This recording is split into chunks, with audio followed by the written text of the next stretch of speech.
Good morning, everyone. We have Coach Payton for the call. Megan, I'll turn it over to you. Thank you, Patrick, and good morning, Coach. We'll begin with Andrew Mason Good of the morning.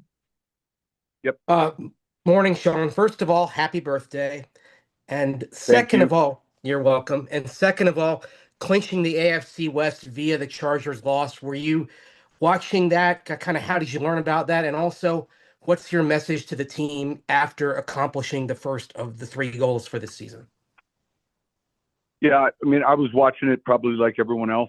And it ended up being a close game, hard-fought game. And then I think the immediate focus shifts towards Monday meeting, which we just had, relative to our approach this week. Normal schedule, Sunday 12:25 or 2:25 start time. And this game's very much like a playoff game. Parker Gabriel, the Denver Post. Hey, Sean, obviously, if you win a division, playing a game, there's at least some celebration. What was the acknowledgement, I guess, maybe in the team meeting this morning? How much recognition do you give it on the fly here as you go? It's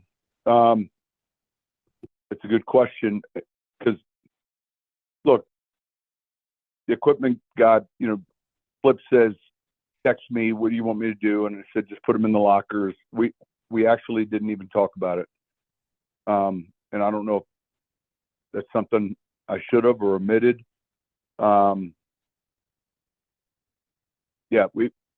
haven't seen the hats or the shirts. My understanding is they're pretty ugly. And we just didn't really talk about it. The focus was on this week's game and the Chargers and the seeding ramifications, really trying to educate them relative to what's going to be important here down the stretch. And then improving, the one area that has to improve is that turnover margin. And that can happen. We did a collective of the last 25 years, Super Bowl winners, it's something like 114 in the plus. There's been one Super Bowl winner in the last 25 years. I'm just talking about when the playoffs begin. That makes sense. When the playoffs begin. The Rams recently were the only -2 turnover team. The rest added up to some crazy number. And so that's something we've got to improve on. Mike Kliss, 9 News. Yeah, Sean, Nick Benito, after a hot start, hasn't had quite as many sacks here, hardly any lately. I'm not worried about the sacks.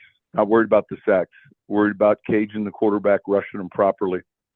So we're not focused on the sack numbers. Those can actually be numbers that help a quarterback climb up in the pocket. So a lot of it has to do with who we've been playing relative to the quarterback position. But I'm not interested in the sack numbers. Zach Stevens, DNVR. Coach, first off, congratulations on winning the division, but you mentioned you have your eyes set on the next goal of getting the best seed possible. How important is it? The second one. Yes, the second one. How important is it to get that home field advantage and potential #1 seed? Well, look, just historically speaking, it's extremely important. Every study would show you, and there's a number of reasons for that. These games are 3 hours long. The first reason would be you skip a game in which you're at risk to not play well, or an opponent all of a sudden have a great game. You skip the threat of potentially losing a game, if that makes any sense. And so you skip right to the next round, and then that be able to play in front of our fans with the crowd noise, the atmosphere. I don't know. It's been a while since they've hosted a playoff game. Certainly it's a fan base that deserves that opportunity, and I get excited for them, and I get excited for our team. So, man, all of it's important, and having been through this, like 9, 10 other times, You've seen it all, and you recognize how important it is. The challenge of winning playoff games on the road, and how much more difficult that is as opposed to trying to win them at home. Chris Thomason, The Gazette.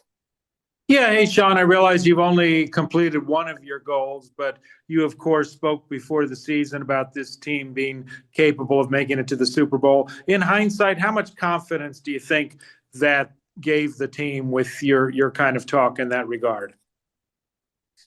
Look, it was in a question relative to what I saw early on from this team. And I've coached a number of teams that I had a tremendous amount of confidence in, and I thought it was important that these guys understood, like, that topic can be comfortable to talk about, and it's okay to talk about. Then that went on to this, kind of,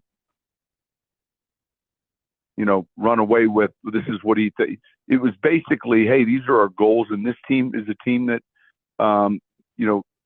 has the wherewithal to achieve these things. Now, every year there are a number of teams that do, and it's a difficult task. So we put ourselves in this position, and we've still got a lot of things we have to improve on. Jeff Legwold, ESPN. I'm curious, just as you watched the Chargers game yesterday, what does it tell you about a team from a coaching perspective that gets hit for big plays like that right away and then makes the adjustments? Yeah, there were 2 third down calls, which was unusual. Good calls by Houston. I don't know that there were any great adjustments made. I think they dropped coverage on one, and then there was a pretty good design on the other. And then I think, look, it became, at that point, it became a battle of field position. Surprisingly, probably one of the best kickers that we've seen in the last 20 years missed a field goal in a PAT. In fairly benign conditions. That's something that no one would have counted on. But 2 good defenses playing. It felt like a playoff game watching it. Coach, that appears to be all the questions we have for you today. Thank you so much for joining us.